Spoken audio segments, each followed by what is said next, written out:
17 മാധവനെ കണ്ടെത്തിയത്.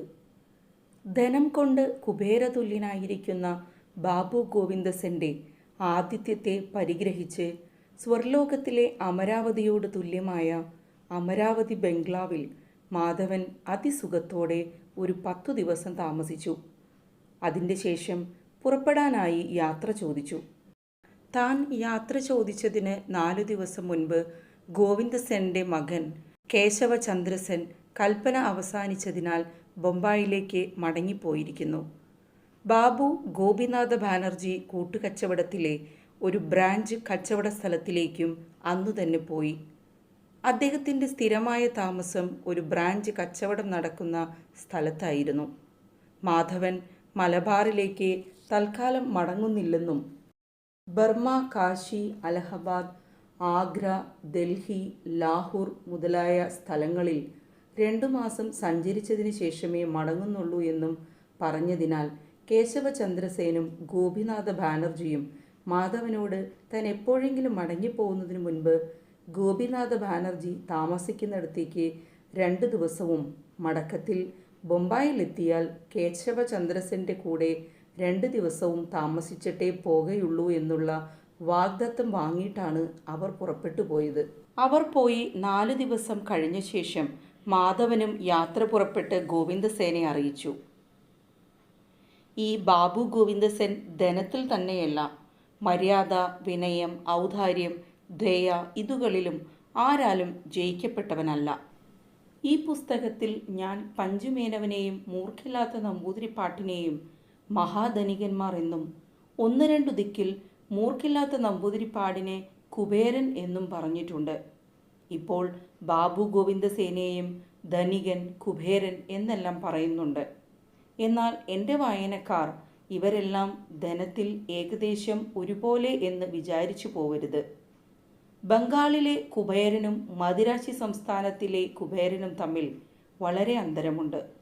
തമ്മിലുള്ള വ്യത്യാസം ദ്രവ്യത്തിനെ ഗുണിക്കുന്നത് കൊണ്ടറിയാം. മദിരാശിയിൽ ഒരു 5 ലക്ഷം ഉറുപ്പികയ്ക്ക് സ്ഥിതിയുള്ളവൻ നല്ല വലിയ ഒരു പ്രഭുവായി.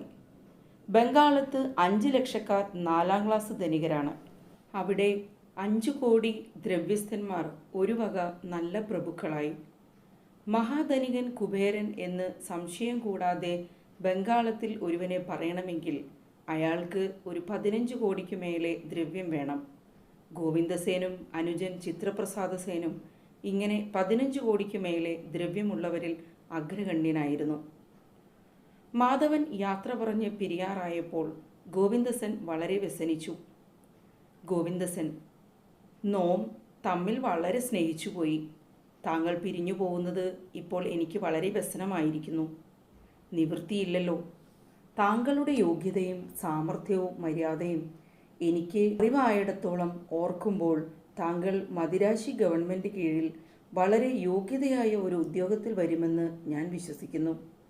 എൻ്റെ മകനെ ഇനിയത്തെ കൊല്ലം സിവിൽ സർവീസിൽ എടുപ്പാൻ ഭാവിച്ചിട്ടുണ്ട്.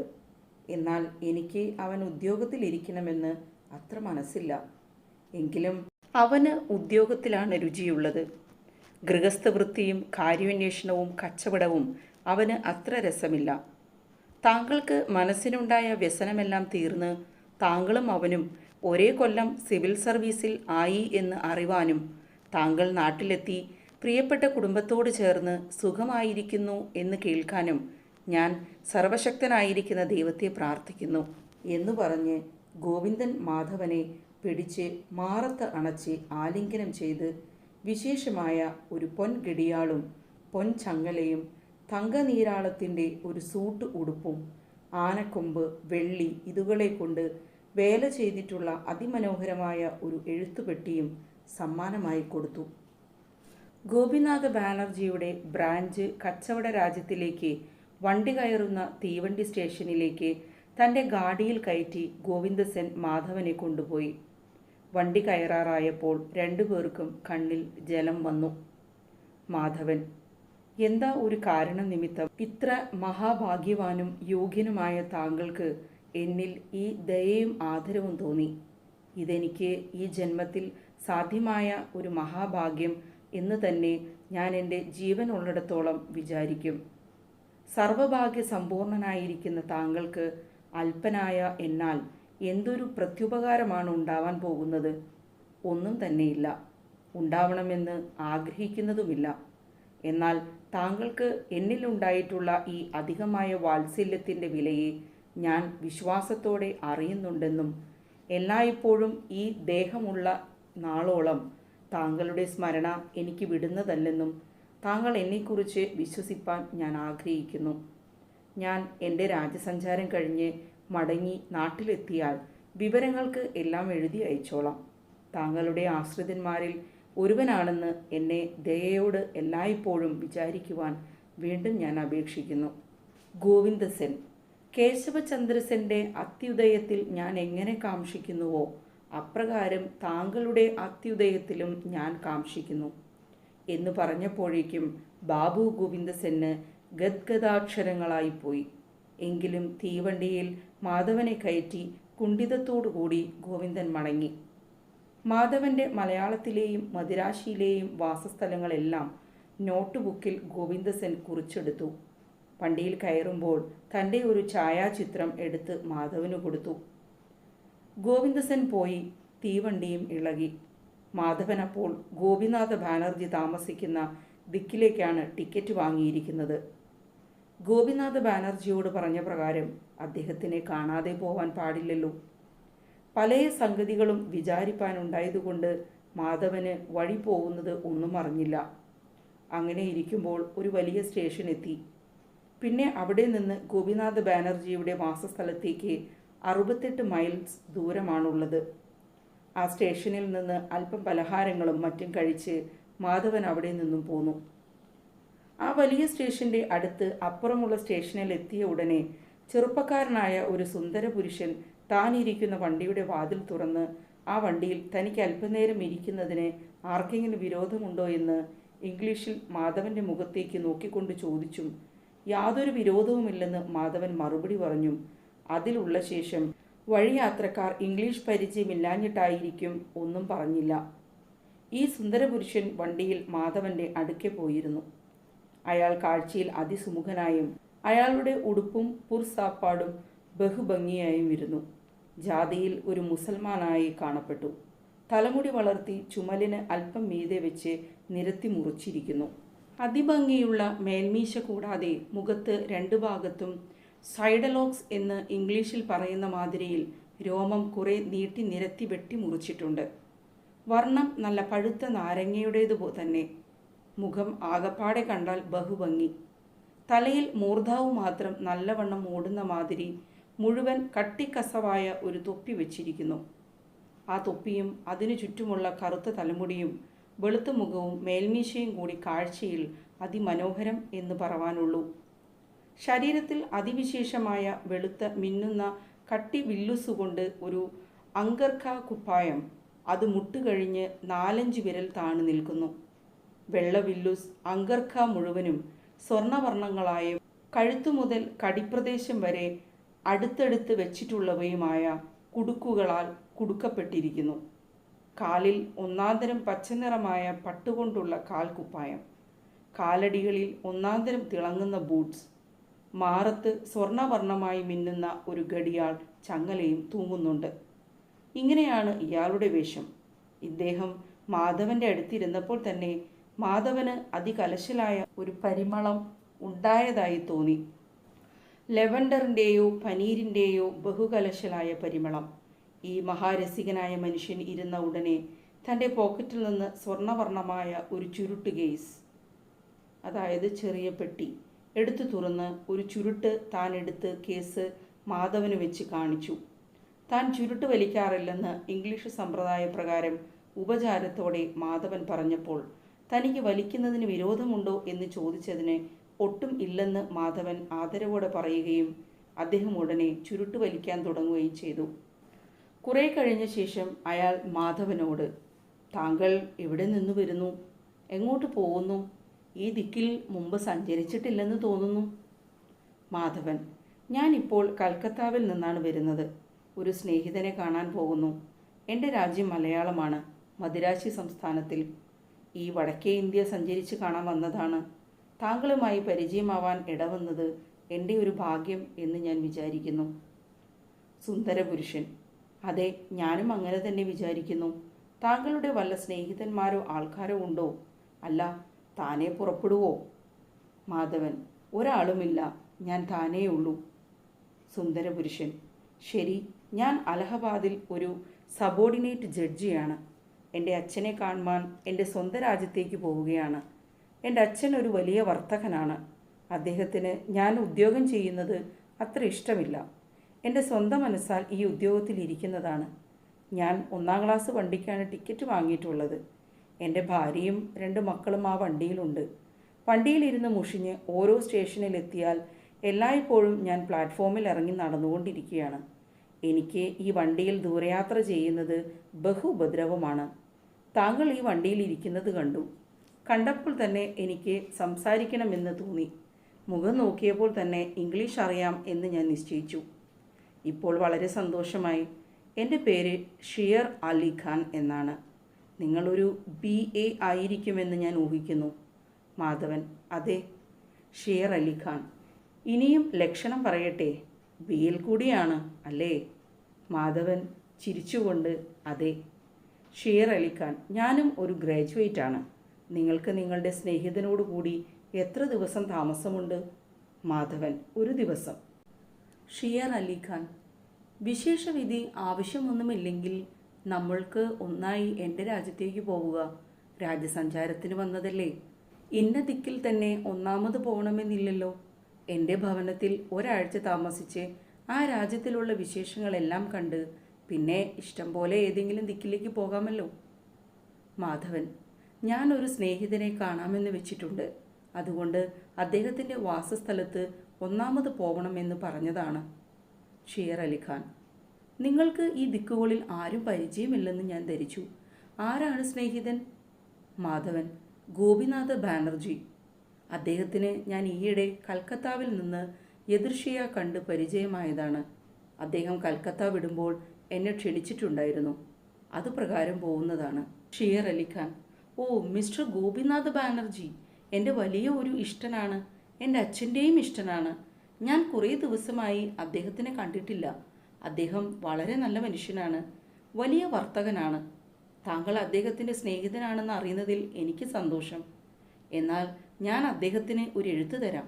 അദ്ദേഹത്തെയും ക്ഷണിച്ചു കളയാം. നിങ്ങൾ 2 പേരും കൂടി ഒന്നായി എൻ്റെ രാജ്യത്തേക്ക് വരുന്നത് എനിക്ക് വലിയ സന്തോഷം. ഞാൻ 4 മാസത്തെ കൽപ്പനയെടുത്ത് പോകുന്നതാണ്. 4 മാസങ്ങൾക്കുള്ളിൽ എപ്പോഴെങ്കിലും നിങ്ങൾ വരുന്നതായാൽ എനിക്ക് വളരെ സന്തോഷം. മാധവൻ: അങ്ങനെ തന്നെ വരാം. ഇങ്ങനെ ഇവർ വർത്തമാനങ്ങൾ പറഞ്ഞുകൊണ്ടിരിക്കുമ്പോഴേക്ക് വണ്ടി വേറെ ഒരു വലിയ സ്റ്റേഷനിലെത്തി. ആ സ്റ്റേഷനിൽ ഉള്ള തിരക്ക് ഏതു പ്രകാരം എന്ന് പറഞ്ഞുകൂടാ. വണ്ടി ഇവിടെ എത്തുമ്പോഴേക്കും സൂര്യാസ്തമനമായിരിക്കുന്നു. സ്റ്റേഷനിൽ പ്ലാറ്റ്ഫോറത്തിൽ എങ്ങും ജനങ്ങളും സാമാനങ്ങളും നിറഞ്ഞിരിക്കുന്നു. അന്യോന്യം നിലവിളിച്ച് പറഞ്ഞാൽ കൂടി കേൾപ്പാൻ പ്രയാസം. വണ്ടി സ്റ്റേഷനിൽ നിന്ന് ഉടനെ സബോർഡിനേറ്റ് ജഡ്ജി ഷിയർ അലി ഖാൻ അവർകൾ മാധവൻ്റെ കയ്യും പിടിച്ച് വണ്ടിയിൽ നിന്ന് പ്ലാറ്റ്ഫോറത്തിലേക്ക് ഇറങ്ങി. പിയൂൺ പിയൂൺ എന്ന് ഉറക്കെ വിളിച്ചു. അപ്പോൾ ഒരു കുപ്പായവും പികിടിയും അരപ്പട്ടയും മറ്റും ഇട്ട് മുറുക്കിയ ഒരു താടിക്കാരൻ, അതികൂറ്റൻ പട്ടാണി, അടുത്ത ഒരു വണ്ടിയിൽ നിന്ന് പുറത്തു ചാടി. സാബ് എന്ന് അതിഭയഭക്തിയോടെ പറഞ്ഞുകൊണ്ട് സബ് ജഡ്ജി അവറുകളുടെ അടുക്കെ വന്നു നിന്നു. ഷിയർ അലി ഖാൻ: നീ ഈ വണ്ടിയിൽ കയറി ഇദ്ദേഹത്തിൻ്റെ സാമാനങ്ങളെല്ലാം നോക്കി ബന്ധാവായി ഇവിടെ ഇരിക്കണം. ഞങ്ങൾ റിഫ്രഷ്മെൻറ്റ് റൂമിൽ പലഹാരങ്ങൾ മുതലായത് സായിപ്പന്മാർക്ക് മറ്റും തയ്യാറാക്കി വെച്ചിരിക്കുന്ന മുറി. പോയി വരട്ടെ എന്ന് പറഞ്ഞു. ഹോ സാബ് എന്ന് പറഞ്ഞ് അവൻ മാധവൻ ഇരുന്ന വണ്ടിക്കകത്ത് പോയി സാമാനങ്ങളുടെ അടുക്കെ ബഹുജാഗ്രതയോടെ നിന്നു. സബോർഡിനേറ്റ് ജഡ്ജി അവർകൾ മാധവൻ്റെ കൈവിടാതെ പിടിച്ചും കൊണ്ട് ഓരോ നേരം പോക്കും പറഞ്ഞ് റിഫ്രഷ്മെൻറ്റ് റൂമിലേക്ക് കടന്നു. ഷിയർ അലി ഖാൻ: എന്താണ് നമ്മൾ തിന്നുന്നത്? മാധവനോട്. മാധവൻ: താങ്കളുടെ ഇഷ്ടം പോലെ.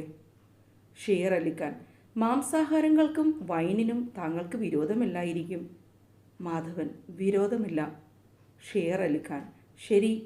ബോയ് ബോയ് എന്ന് വിളിച്ചു. ബോയ് യെസ് സർ എന്ന് നിലവിളിച്ചുകൊണ്ട് ഓടിയെത്തി. Sher Alikhan. Mutton chops, cutlets, bread, cheese, sherry wine ഇതുകൾ കൊണ്ടുവാ എന്ന് കൽപ്പിച്ചു. ബോയ് യെസ് സർ എന്ന് പറഞ്ഞ് കൽപ്പിച്ച സാധനങ്ങൾ കൊണ്ടുവരാൻ ഓടിപ്പോയി. സബ് ജഡ്ജി അവർകളും മാധവനും ഓരോ കസാലയിന്മേലിരുന്നു. ഉടനെ സബ് ജഡ്ജി അവർകൾ കസാലമേൽ നിന്ന് എഴുന്നേറ്റ്, ഓ, എൻ്റെ മകനെ കൂടി ഞാൻ കൂട്ടിക്കൊണ്ടു വരട്ടെ. അവൻ 1-ാം ക്ലാസ് വണ്ടിയിൽ അവൻ്റെ അമ്മയോട് കൂടിയിരിക്കുന്നു. ഞാൻ ആ വണ്ടിയിൽ നിന്ന് ഇറങ്ങുമ്പോൾ അവൻ ഷാഠ്യം പിടിച്ച് ഒന്നിച്ചു വരാൻ കരഞ്ഞു. എന്നോട് കൂടിയല്ലാതെ ആ ചെക്കൻ ഭക്ഷണം കഴിക്കുകയില്ല. ഞാനൊരു നിമിഷത്തിലകത്ത് വരും എന്ന് പറഞ്ഞ് ഗഡിയാൾ ഒന്ന് എടുത്തു നോക്കി. ഇനി വണ്ടി പുറപ്പെടാൻ 14 മിനിറ്റുണ്ട് എന്ന് പറഞ്ഞ് സബ് ജഡ്ജി വേഗം പുറത്തേക്ക് പോയി.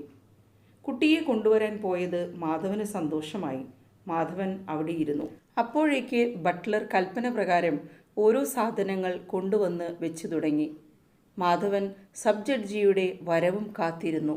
5 മിനിറ്റ് കഴിഞ്ഞു, 6 കഴിഞ്ഞു, 7, 8, 9, 10 മിനിറ്റായി. അപ്പോൾ മാധവൻ എണീറ്റ് അദ്ദേഹം എന്താണ് വരാത്തത് എന്ന് ആലോചിച്ചു. അടുക്കി നിൽക്കുന്ന ബട്ട്ലർ, ഇനി 4 മിനിറ്റേ ഉള്ളൂ, ഈ സാധനങ്ങളെല്ലാം ആറി ചീത്തയായി തുടങ്ങി എന്ന് പറഞ്ഞു. മാധവൻ, അദ്ദേഹം വന്നില്ലല്ലോ എന്ന് പറഞ്ഞ് പുറത്തേക്കിറങ്ങി ആദ്യം 1-ാം ക്ലാസ് വണ്ടികൾ കെട്ടിയ ദിക്കിലേക്ക് ഓടി. ആ വണ്ടികളുടെ വാതിൽക്കൽ എല്ലാം പോയി mister shear Ali Khan sub judge, shear Ali Khan sub judge എന്ന് ഉറക്കെ വിളിച്ചു. ആരും ഉരിയാടിയില്ല. മാധവൻ വല്ലാതെ ഒന്ന് പരിഭ്രമിച്ചു. താൻ കയറിയ വണ്ടിയിൽ വന്നു നോക്കുമ്പോൾ അവിടെ വെച്ചിരുന്ന തൻ്റെ വക യാതൊരു സാമാനങ്ങളെയും കണ്ടില്ല. പിയോണുമില്ല, സബ് ജഡ്ജിയുമില്ല. സാമാനങ്ങളെല്ലാം ആ തടിച്ച പിയോൺ എടുത്തുകൊണ്ടുപോയി എന്ന് ആ വണ്ടിയിലുണ്ടായിരുന്ന ഇംഗ്ലീഷ് അറിഞ്ഞുകൂടാത്ത ചില വഴിയാത്രക്കാർ കൈകൊണ്ടും മറ്റും കാണിച്ച് മാധവനെ മനസ്സിലാക്കി. മാധവൻ പിന്നെയും എന്തിനാണെന്നും എവിടേക്കാണെന്നും മാധവന് തന്നെ നിശ്ചയമില്ലാതെ പ്ലാറ്റ്ഫോറത്തിൽ അങ്ങോട്ടും ഇങ്ങോട്ടും ഒരു ഭ്രാന്തൻ്റെ മാതിരി ഓടി. അപ്പോഴേക്കും വണ്ടി ഇളകി പോകുകയും ചെയ്തു.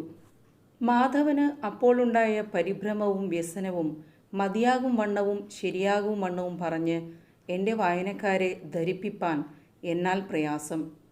താനിപ്പോൾ ഇട്ടിട്ടുള്ള കുപ്പായവും തൊപ്പിയും കാലുറയും ബൂട്ട്സും ഒരു ചെറിയ ഉറുമാലും 2 ഉറുപ്പികയ്ക്കോ മറ്റോ ചില്ലറയും ഒരു റിവോൾവർ പോക്കറ്റിൽ ഉണ്ടായിരുന്നതും താൻ എല്ലായ്പ്പോഴും ധരിച്ചു വരുന്ന ഒരു സാധാരണ ഗഡിയാളും ഒരു റെയിൽവേ ടിക്കറ്റും ഒഴികെ മറ്റ് സകല സാധനങ്ങളും പോയ സാധനങ്ങളിൽ ഏറ്റവും വിലപിടിച്ച സാധനങ്ങൾ ബാബു ഗോവിന്ദസൻ കൊടുത്ത പൊൻഗഡിയാളും ചങ്ങലയും ഒരു വിലയുള്ള ദന്തത്തിൻ്റെ എഴുത്തുപെട്ടിയും വിശേഷമായ നീരാളത്തിൻ്റെ ഉടുപ്പുകളുമാണ്.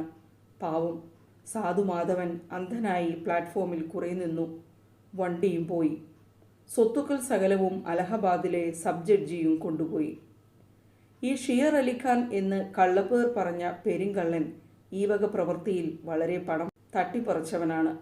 മാധവനെ ഇവനും ഇവൻ്റെ കൂട്ടരും കൂടി വൈകുന്നേരം പലഹാരം കഴിപ്പാൻ ഇറങ്ങിയ സ്റ്റേഷനിൽ വെച്ച് കണ്ടു. ദിക്കുപരിചയമില്ലാത്തവനാണെന്ന് മനസ്സിലായി. തൻ്റെ കൂട്ടുകള്ളന്മാർ 2 ആളോടുകൂടി മുമ്പ് പറഞ്ഞ വേഷം കെട്ടി പുറപ്പെട്ടു. നമ്മുടെ മഹാശുദ്ധാത്മാവായ മാധവനെ ഇങ്ങനെ ചതിച്ചതാണ്. ആ കള്ളന്മാർ മാധവൻ്റെ വണ്ടിയിൽ നിന്ന് സാമാനവും എടുത്ത് സ്റ്റേഷനിൽ നിന്ന് കുതിച്ച് ഓടിപ്പോയി കളയുകയും ചെയ്തു. ഇനി എന്ത് നിവർത്തി ഈശ്വര എന്ന് വിചാരിച്ച് മാധവൻ ഓടി സ്റ്റേഷൻ മാസ്റ്ററുടെ മുറിയിൽ ചെന്നു. മാധവൻ, ഇതാ എൻ്റെ സാമാനങ്ങളെല്ലാം കളവ് പോയിരിക്കുന്നു. ഞാൻ അന്യരാജ്യക്കാരനാണ്. എന്നെ ദയവ് ചെയ്ത് സഹായിക്കണേ. സ്റ്റേഷൻ മാസ്റ്റർ, പോലീസുകാരോട് പോയി പറയൂ. മാധവൻ, പോലീസുകാരെ ആരെയും കാണുന്നില്ല. സ്റ്റേഷൻ മാസ്റ്റർ, അതിന് ഞാനെന്ത് ചെയ്യും? മാധവൻ, എനിക്ക് ഈ ദിക്കിൽ ആരും പരിചയമില്ല. സ്റ്റേഷൻ മാസ്റ്റർ, അതിന് ഞാൻ എന്ത് ചെയ്യും? മാധവൻ, നിങ്ങൾ എനിക്ക് വല്ല സഹായവും ചെയ്യാഞ്ഞാൽ ഞാൻ വളരെ കുഴങ്ങിപ്പോവുമല്ലോ. സ്റ്റേഷൻ മാസ്റ്റർ, പോലീസുകാരോട് പോയി പറയൂ. പോട്ടർ, ഈ മനുഷ്യന് പോലീസുകാരെ കാണിച്ചു കൊടുക്കൂ. ഇവിടെ പോലീസുകാർ ആരുമില്ലെങ്കിൽ പോലീസ് കച്ചേരി കാണിച്ചു കൊടുക്കൂ.